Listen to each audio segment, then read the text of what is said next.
pemanasan badan sebelum kita menunggu mengadil perlawanan di tengah padang.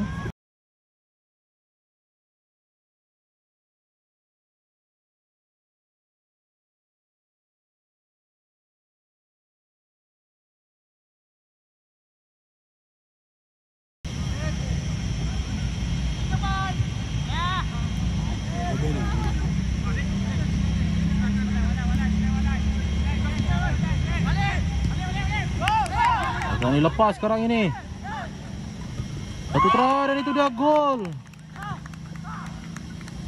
Gol yang dihasilkan oleh pemain Southern Ocean. Apa ni baik. Baik. Baik. Oi. Lepas sekarang ini. SMTP datang.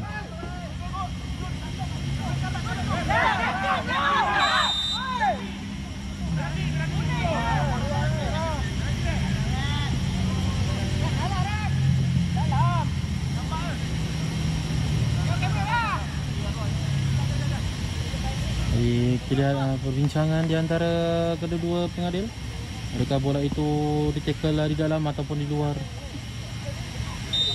Jadi penalti untuk pas.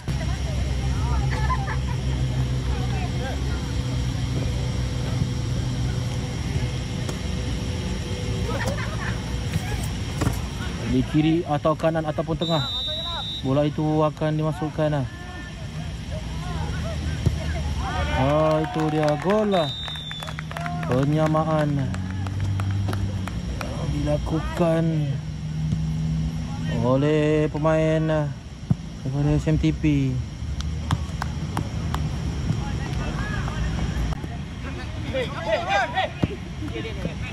Bola gol.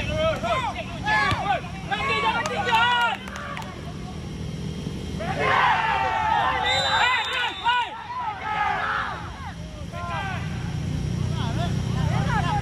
Bola ref. Bola ref.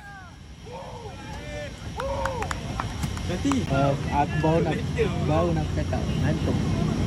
Saya makan penalti yang kedua untuk SMTP. Gol yang pertama ke kiri pemain. Adakah situasi yang sama? Itu dia gol. Gol dia dihasilkan oleh pemain ini.